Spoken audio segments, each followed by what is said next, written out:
Hi everybody. In this video, we are going to discuss about pollen pistil interaction. Pollen pistil interaction from chapter reproduction in flowering plants. Reproduction in flowering plants.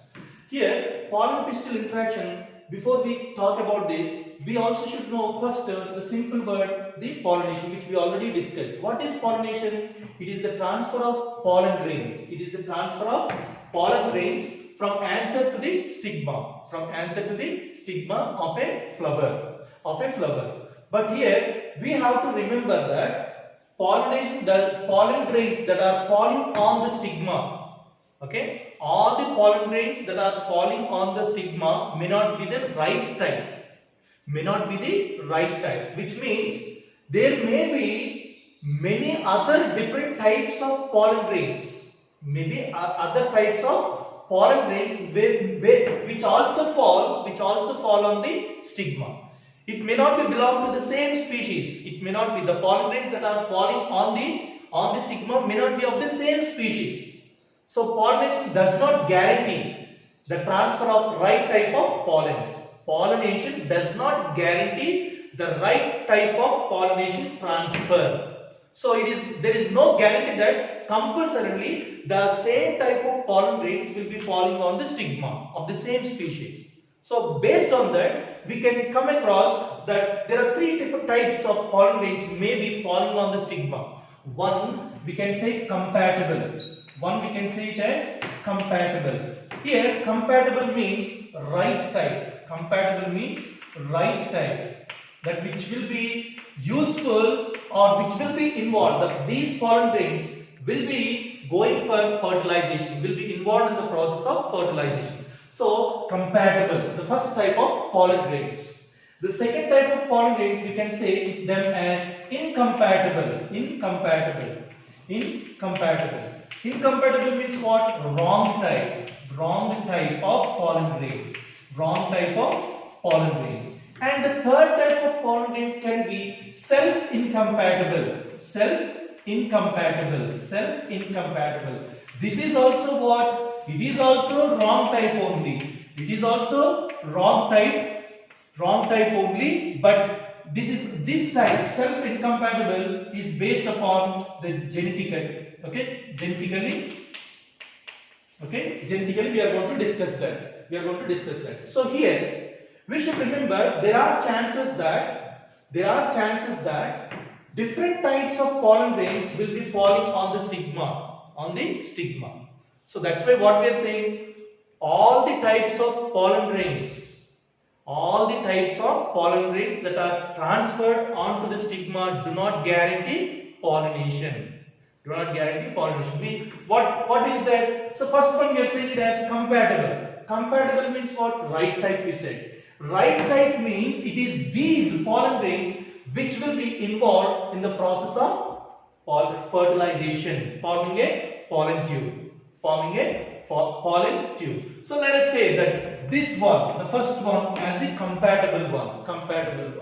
And the next one is incompatible, wrong type. Wrong type means what? The pollen grains of other species. It is not of belonging to this species. So because there are various agents, either it is wind or water, abiotic things or biotic things involving many types of animals, they may be carrying different visiting. These abiotic agents or biotic agents, especially biotic agents, when they visit different types of flowers, their body will be sticked with the pollen grains and they visit again different types of species. So when they visit, they may bring up wrong type, that is what? Incompatible pollen grains falling on the stigma. And this wrong type means what? Of, let us say, these are the second one which are of other species.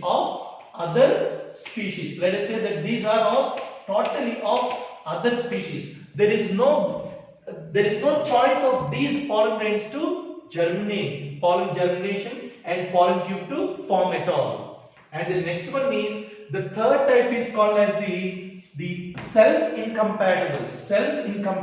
This is also called as self-sterility. Which means what? Wrong type. It is based upon genes. Okay, it totally depends upon the genes. Which means self-incompatible. Self, the word self here indicates that these pollen grains are of the same flower. These pollen grains that are these pollen grains are of the same flower.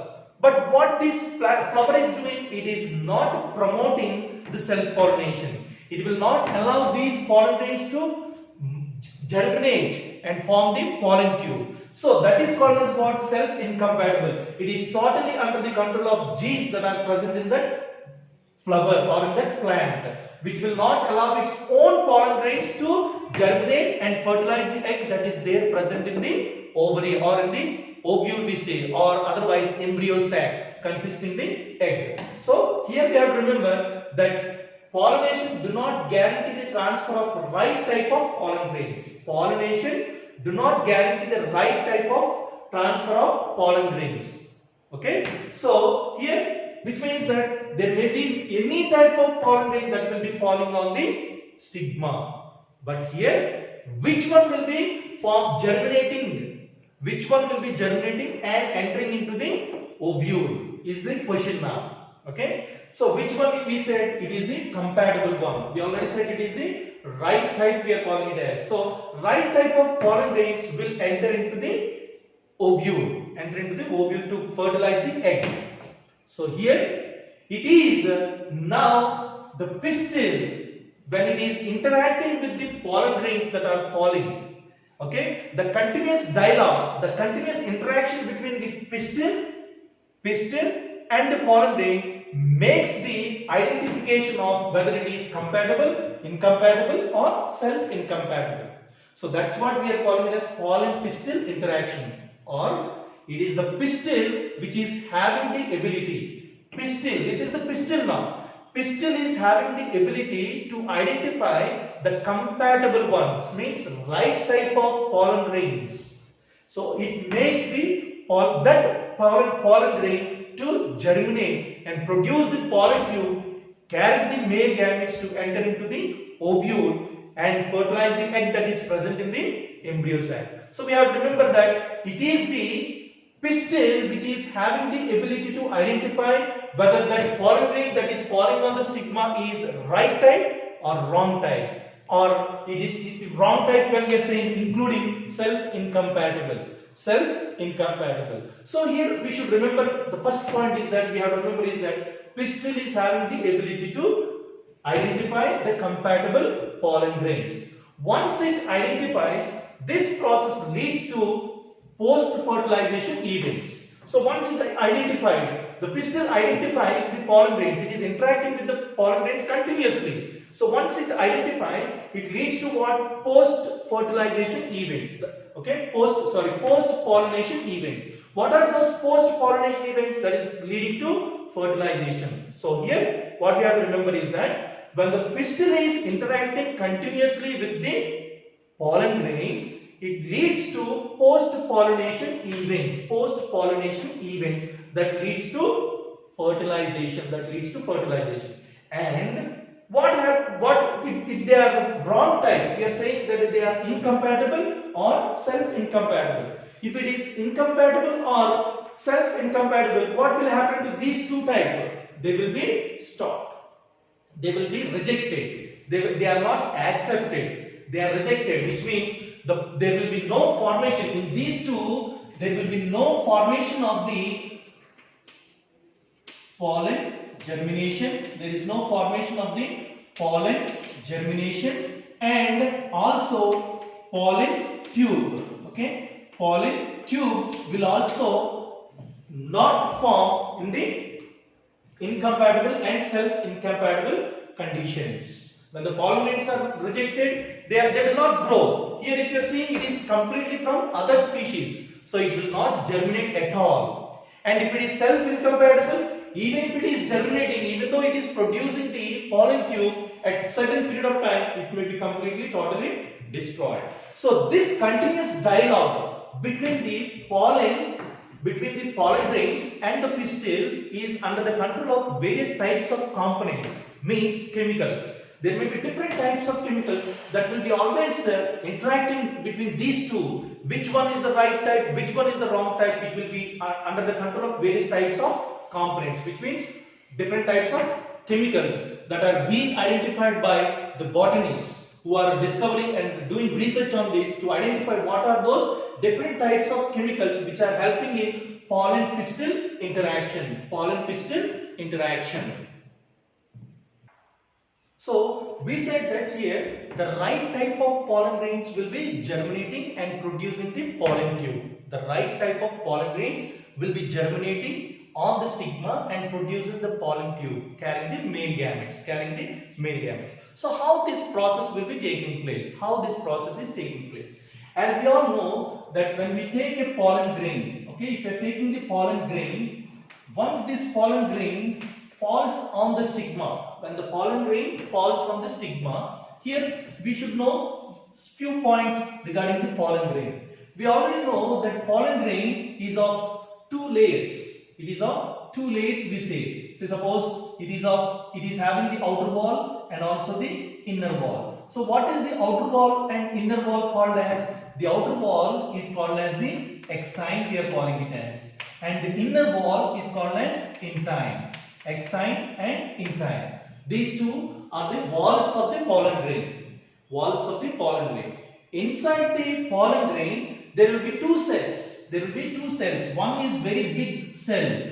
Okay. This is the vegetative cell, we call it as vegetative cell, which is rich in food material, reserved food material, and having irregular nucleus. It has a irregular nucleus that will be present. And please remember, this vegetative nucleus is rich in what? The reserved food material. Reserved food material having a irregular nucleus. And inside this vegetative nucleus, we will see one spindle-shaped cell that is present. We will see one spindle-shaped cell that is present inside the vegetative cell.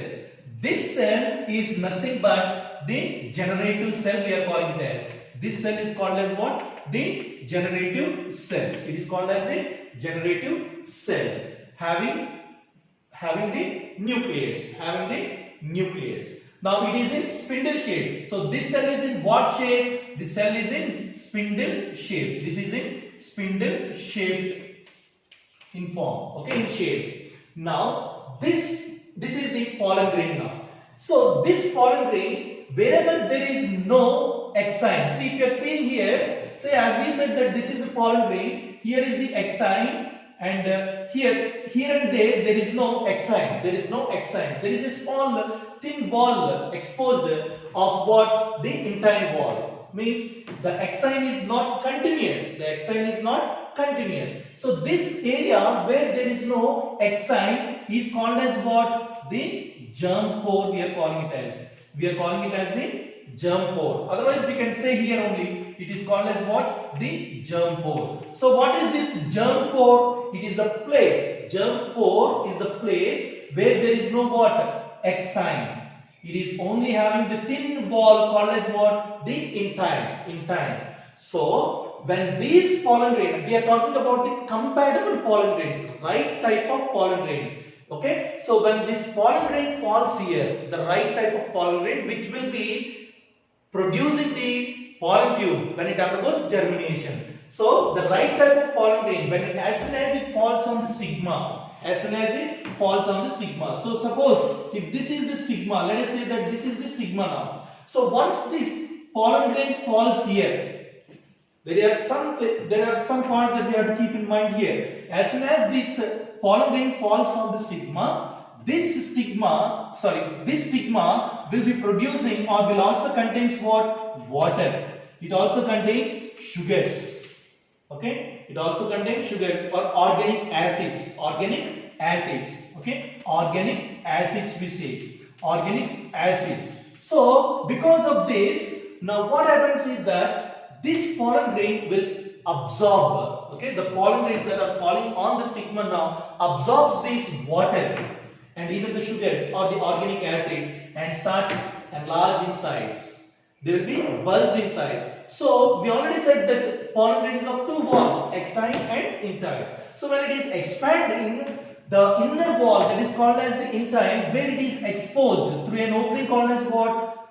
That opening is called as what? Germ pore. Here, this this pollen grain starts producing a pollen tube. It starts producing a pollen tube. So from where the pollen tube is formed? Germ pore. What is this germ pore? It is the place where there is only the intine. Okay, it is the place where there is only intine. So please remember, 2 points are very important. We are seeing here there are many germ pores. Here this is also called as the germ pore. Here this area is also called as the germ pore, which means the pollen grains may consist of many germ pores. Many germ pores.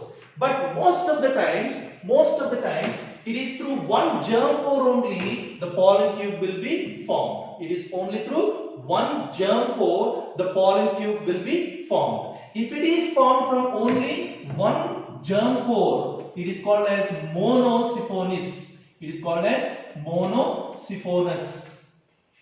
Okay, it is called as monosiphonous. If it is, this is seen very clearly in Poaceae. It is seen in very clearly in Poaceae family. If it is, sometimes the pollen grain may produce many pollen tubes. Whenever it is producing many pollen tubes, we call it as polysiphonous. We call it as polysiphonous. So what is polysiphonous? When the pollen grain is producing many pollen tubes, we are calling it as polysiphonous. What is monosiphonous? When the pollen grain is producing only one pollen tube, it is called as monosiphonous. So here polysiphonous. Here this is the best examples are, it can be seen in Malvaceae family. It can be seen in Malvaceae family and Cucurbitaceae. Okay, in Cucurbitaceae we can also see this formation of polysiphonous, means producing many pollen tubes from single pollen grain. But most of the times it is one pollen tube that is produced carrying the male gametes. So here what we have learned, now as soon as the right type of pollen grain falls on the stigma,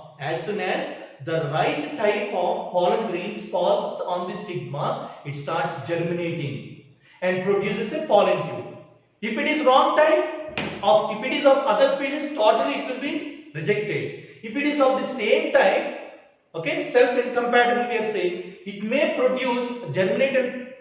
germinate, but it cannot produce the pollen tube continuously, and because it is under the control of genes, and it will be destroyed. That we said as self-incompatible. So here what we have learned: polysiphonous, monosiphonous and polysiphonous. So now slowly the pollen tube starts germinating and producing the pollen tube. As this pollen tube germinates and produces the pollen tube, so here we can say that this is the pollen tube. Okay, this is the pollen tube. So when the pollen tube is germinating, we already said that it has two cells, vegetative cell and generative cell. So these two cells, first, this wall is of what? The intine. First, the vegetative cell will be coming off. Then followed by what? The generative cell. And this is vegetative cell, and followed by what? The generative cell starts coming. Sometimes this particular style, okay, we said that this is stigma, the flat landing part of the pistil is the stigma, and the cylindrical part we already studied, which we are calling it as what? Style. This style may be hollow, okay, it may be hollow or solid. So when we say that this is hollow or solid, and please remember, the pollen tube has to penetrate through the cells. Okay, when we say that it is, especially when it is solid.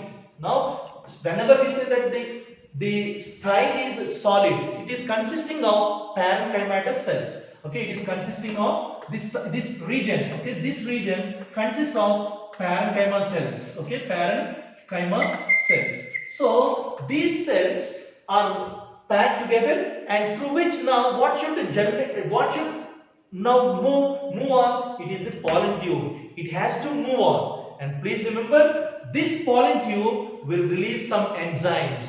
It will release some enzymes to digest the cells of the style. To digest means to break the cells, to make a way and move forward towards the ovule. So what this pollen tube is doing, from the tip of the pollen tube, the tip of the pollen tube releases certain enzymes which will digest the cells of the style. Okay, which will digest the cells of the style. If the style is what? Solid. So now what is happening? The pollen tube is moving, the tip of the pollen tube is releasing the enzymes, breaking those cells, and it starts making a way. At the same time, when it is breaking up the cells of the style, it also absorbs the food material from it for its growth and development. It will be absorbing the food from these cells of the style and starts moving on. And as this elongates, it starts moving and moves into the ovule. Okay, it enters into the ovule that is present in the ovary. That is present in the ovary. So here we have said that the pollen tube is carrying the vegetative cell and also the generative cell. Vegetative cell and generative cell. And as this pollen tube is extending, now we have seen that all that which is there in this pollen grain have moved into the pollen tube. What is moved? The vegetative cell along with its cytoplasm and the generative cell will also be there present in the tip of the pollen tube. Tip of the pollen tube.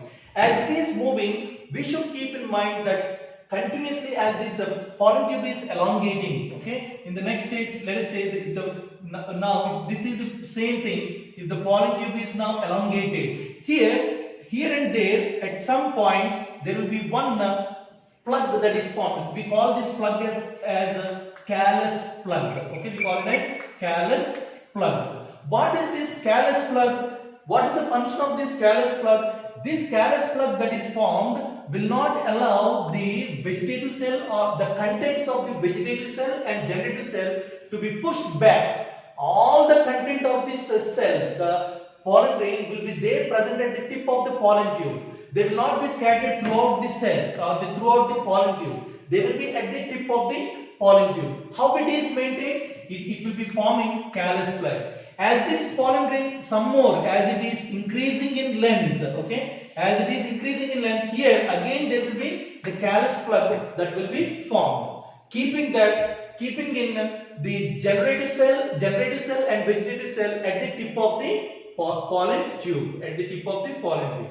And you would recall that we already discussed that about 60% of the angiosperms, if you are seeing 60% of angiosperms, okay, if you are seeing, they will be releasing the pollen grains, okay, 60% of the angiosperms will be releasing the pollen grains at two-celled stage, which we are seeing now at two-celled stage, and the other percent of at least 40% of those angiosperms, 40% of the other angiosperms will be releasing the pollen grains at three-celled stage. Why? These 2 points are very important points, because once the pollen tube is formed, okay, as it is moving towards the ovule, we should remember that if it is two-celled stage, it will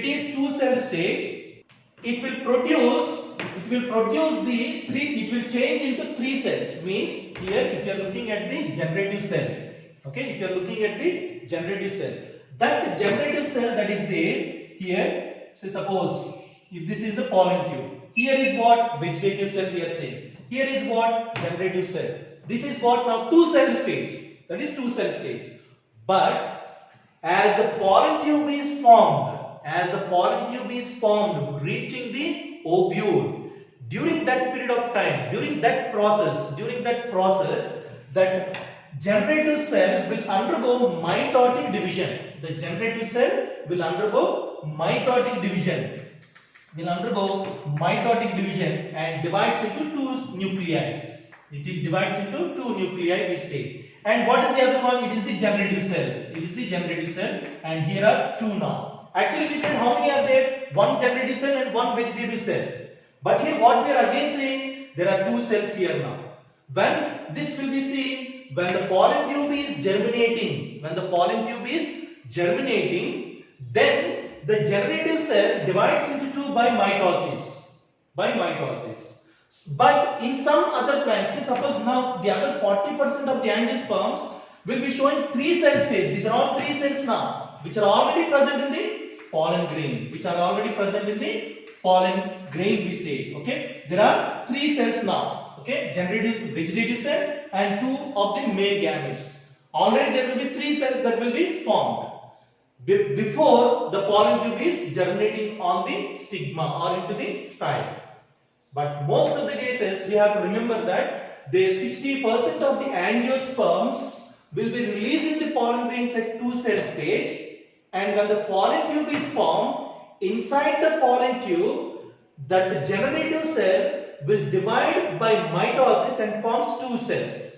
Whereas in the other case of the other 40% of the angiosperms, already the division is occurred and there are already what 3 cells that are present. There are 3 cells that are present.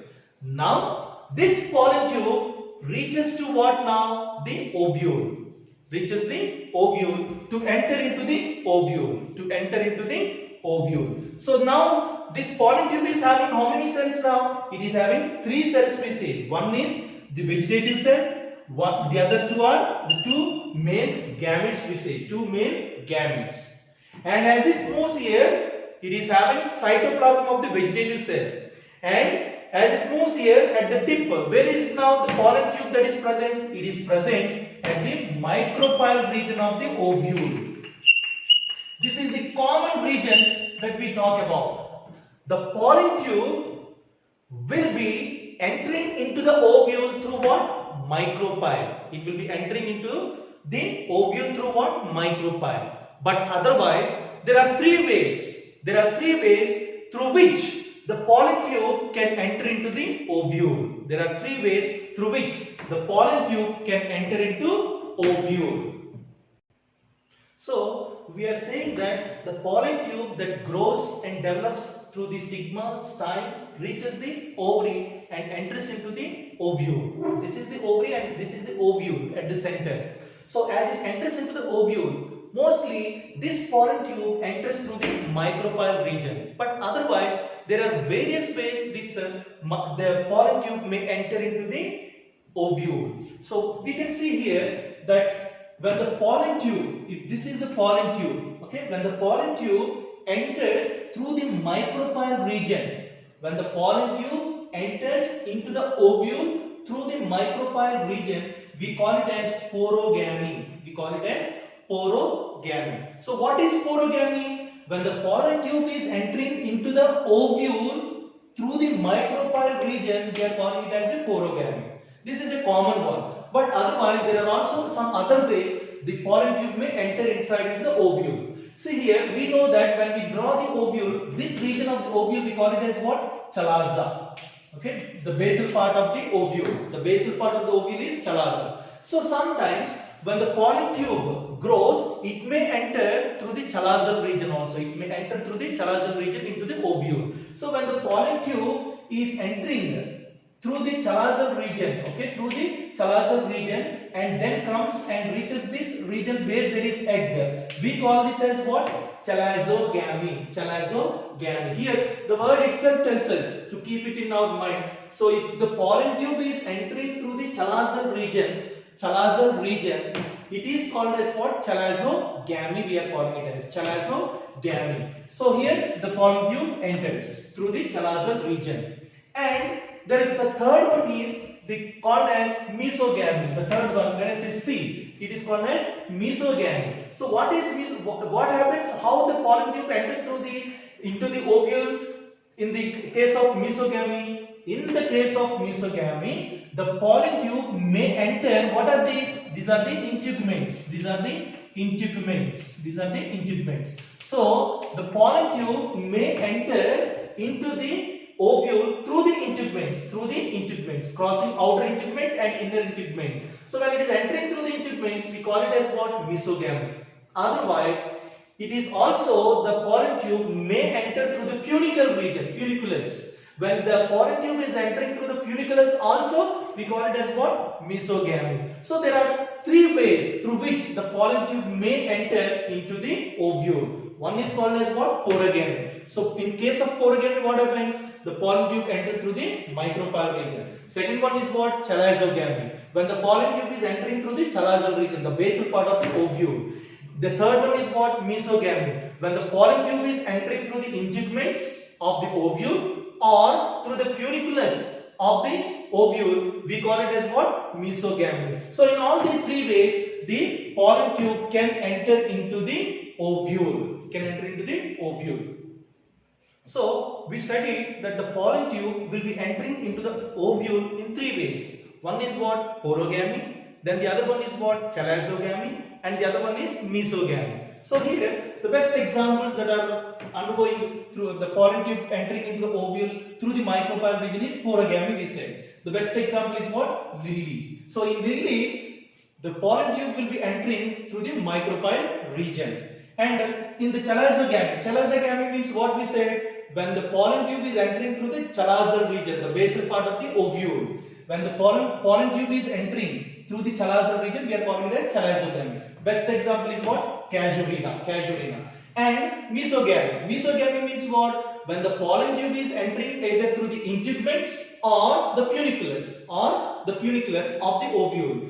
That is called as what? Mesogamy. Best examples are cucurbita and populus. These are the two examples which we should keep in mind when we discuss about the porogamy, chalazogamy and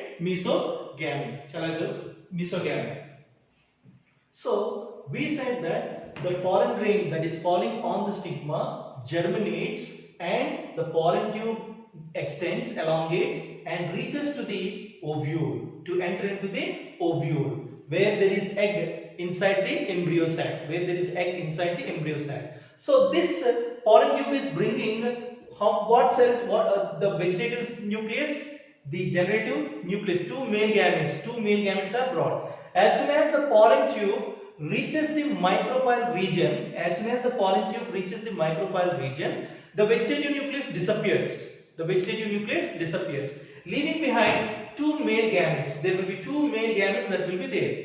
Now these two male gametes will be entering into the ovule. Through the micropyle region. So at the micropyle region, the embryo sac will be consisting of a structure called as egg apparatus. What is this egg apparatus? The egg apparatus will be consisting of two cells called as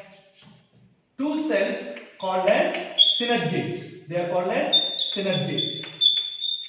Two cells called as synergids and one cell which is very, very important, which we call it as the egg. So these three cells, two synergids and one egg, is called as what? Egg apparatus, which are there in the embryo sac towards the micropyle of the ovule. This egg apparatus is present where? It is at the micropyle region of the ovule in the embryo sac. Now in this egg apparatus, we are coming across synergids. So if you look at the synergids, they are like pointed beaks. So these synergids will be having extensive infoldings. They are having extensive infoldings. These extensive infoldings present in the synergids is called as what? Filiform apparatus. So what is filiform apparatus? They are the extensive infoldings. Present in the synergids. They are at the base. And this filiform apparatus, it is extensive infoldings. Okay, extensive infoldings, which are called as filiform apparatus present in the synergids. The word synergids means working together. The word synergids means working together or works together.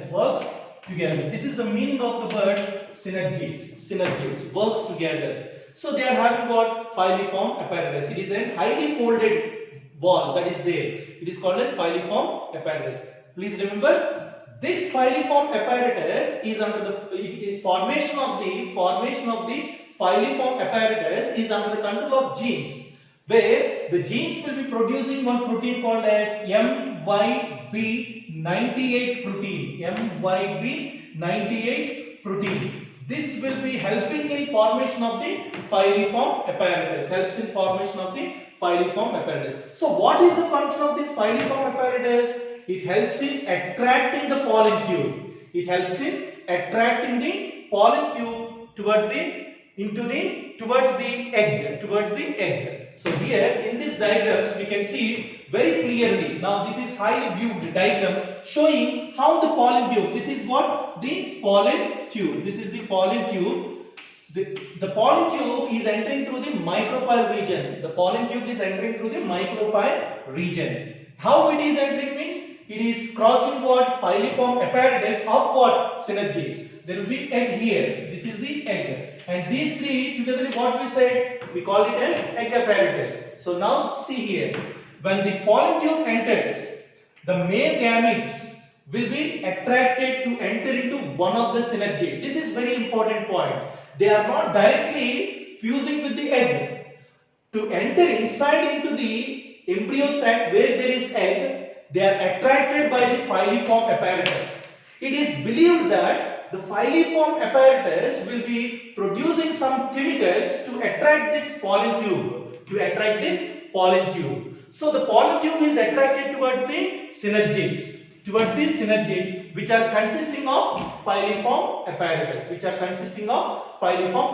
So remember that filiform apparatus attracts the pollen tube. So the pollen tube now reaches the synergids. These two are the synergids. So once this pollen tube reaches the synergids attracted by the filiform apparatus, now the pollen tube ruptures. Releases the male gametes inside. Here, now the male gametes carried by the pollen tube are released into one of the synergids. Once these male gametes are released into the synergids will guide these male gametes to fuse with what? One male gamete to fuse with the egg and another male gamete to fuse with the polar nuclei that are there in the central cell of the embryo, of the ovule. The central cell will be having the polar nuclei. So one male gamete will go there and fuses, whereas one male gamete will fuse with the egg. And another one will be fusing with the central polar nuclei present in the central cell of the ovule. So this is how the male gametes are brought by the pollen tube to enter inside into the embryo sac and fuse with the egg. So here, from the time the pollen grains falls on the stigma, means what type of pollen grains? Compatible pollen grains, means right type of pollen grains. From the time pollen grains falls on the stigma until they reach the ovule, all these events that are taking place are coming under as what? Pollen pistil interaction. So the events that are taking place from the time the pollen grain falls on the stigma until it reaches the ovule is nothing but called as what? Pollen pistil interaction. Already we said that because of the pollen pistil interaction, what happens in the pollen pistil interaction? 2 points that we have to remember is that in the pollen pistil interaction, it will recognize the right type of pollen grain. Very important. In the pollen pistil interaction, it will recognize the right type of pollen grain and it will reject out the wrong type. It will reject if it is wrong type. Means what? Incompatible ones will be rejected. Only it will promote the growth of the compatible pollen grains on the stigma to grow, elongate with the help of the pollen tube and reach the ovule to enter into the embryo sac where there is egg. So from the time it falls, what is that? The pollen grain on the stigma until it reaches the ovule is called as pollen pistil interaction. So this knowledge of pollen pistil interaction is very useful for the plant breeders, even in altering or in manipulating the incompatible pollination, even in altering or manipulating the incompatible pollination. This knowledge will be very useful for the plant breeders so that they can get desired hybrids, or superior varieties. So, in conclusion, we will try to understand the process of pollen germination. How the pollen grains can be germinated. You can do this by yourselves in the laboratory. So, what are the steps that we have to follow? We will just see. So, here in the process of pollen germination, we have to collect the pollen grains of different plants. For example, here a pea plant or a chickpea or Crotalaria or balsam or vinca. Very freely available for us is the vinca or the pea plant and the chick plant. Of course, most of them are maybe based on different regions. You will be getting these plants. So, based on that, when you collect that flower of the plant, you have to dust the pollen grains on a slide. Okay, you have to take a glass slide. We are talking about the process of pollen germination. So, you are collecting the pollen grains, for which you need a glass slide. On the glass slide, you will dust the pollen grains. After dusting the pollen grains on the glass slide, add a drop of sugar solution of about 10%. 10% sugar solution should be added on the pollen grains. So when you add this, we already studied here on the stigma what we said. This stigma will be having water, it will be having sugars and also organic acids. And this water, sugar or organic acids will be absorbed by the pollen grains and it will expand and produces a pollen tube. So in the same way, here what we have to remember when we are talking about this is, please remember, growth of the pollen tube is chemotropic. Please remember this. Growth of the pollen tube is chemotropic. Okay, chemotropic. So here means what? It is under the control of what? Chemicals. So keeping that in mind, we are using that in our practical now. Okay, practically we are trying to understand through a process now how the pollen germination will be taking place. So what we are taking, a glass slide, dust the pollen grains of any of these plant flowers. Okay, so once you dust them, add a drop of 10% of sugar solution and leave it for how many minutes? About 15 to 30 minutes you leave it without disturbing it. After leaving it for 15 to 30 minutes, when you see it under the lower lens of the microscope, okay, when you see it under the lower lens of the microscope, you will be seeing the images like this, where the pollen grain is producing what now? It is producing the pollen tube. So this is how we can do a practical. Okay, practically we can do this in the laboratories to how the pollen grains will produce the pollen tube. Okay, that we are calling as what? The process of pollen germination. Thank you so much.